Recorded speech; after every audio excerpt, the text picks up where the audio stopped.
All right, the next thing that you'll be doing is setting up your home page or your welcome page in your classroom. You will want to make sure that there are 4 primary pieces of information in very specific locations on this page, and those quadrants are actually listed out in the faculty handbook as well, so if you need a refresher, need to take a look, you can do that. You can also see here that I have this page already set up, but I'm going to walk you through how to add a component as well. So the order and the information that needs to be in there is in the upper left-hand corner. You need a welcome and an overview of the class information. This can be the description, when the class meets, and your contact information. So that's all going to be in the upper left quadrant. The next piece down, the bottom left quadrant, is going to be class materials, and we want to make sure that if you have pictures of the materials, that those get uploaded, and any important links, if there is a specific location that these need to be purchased from, that link is included in here as well. All right, in the upper right hand corner, we want a link to your live classroom, and then any instructions about logging in and the naming conventions. So when do classes begin, and important information about not logging into the classroom more than 10 minutes before class begins, and we'll talk more about why that's important later, but that is a pretty strict rule that students not arrive earlier than 10 minutes before classes begin. They should log in with their first name only and then their state. So Mary, M.I. We do not want city in there, and we do not want last name in there. If you have students with the same first name, then you can have them log in with their first name and first initial, but we do not want first and last names in the recordings. All right, and then the bottom right quadrant is going to be a link to the syllabus.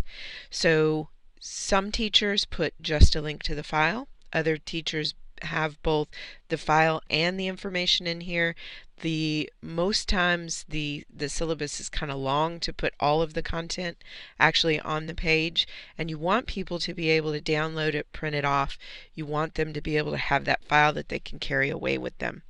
And then if you want to put some information about yourself, you can put a picture, a little bit about yourself, your family. That's a good way for students to be able to get to know you. That is optional in that bottom, all the way in the bottom right hand corner. It's not one of the required 4 quadrants, but it is a pretty important best practice, and students really enjoy getting to learn a little bit more about their teacher. So now let's walk through how to add a content block. If I was going to be adding my upper left quadrant, then I'm going to select my on-page text one. This one you can actually kind of do everything with. You can insert files, you can insert images, you can insert web links, but you can also do text. If you only have an image, if you only have a file, then you can use some of the content blocks that are more specific. But for now, we're going to choose the on-page text, and you'll see that when that opens up, you get a space for a block title. So if we're looking at the upper left-hand quadrant, then we're going to want to make sure that we put all of our course and contact information, and you can call this something else if you want some kind of a clever title, but for the purposes of our demonstration, we're going to make sure that we include just something basic. And then you can copy and paste all of the information in here. If you are copying and pasting from an outside source, then you might want to be careful that you don't have a bunch of formatting, so you might want to paste it as plain text or type it directly in here, especially if you're copying and pasting something from Microsoft Word. Plain text is usually easier, and then you can reformat later. So you have some formatting options. You can change the font size, you can change the actual font selection, and then you can just type that in. You can also change the font color. So there's definitely some ways that you can kind of color this up, use some creativity, make it your own. If you need to insert an image, then you can do that here. If you have an image of your textbook or you have another image that's important, to create a link, and we'll talk more about links later. We're going to do just a quick basic link. If I have typed in the text here, then I'm going to highlight that and select link. Once I have that, then you can see that I can either link to a page in the class, if I want to reference them to another page within my class.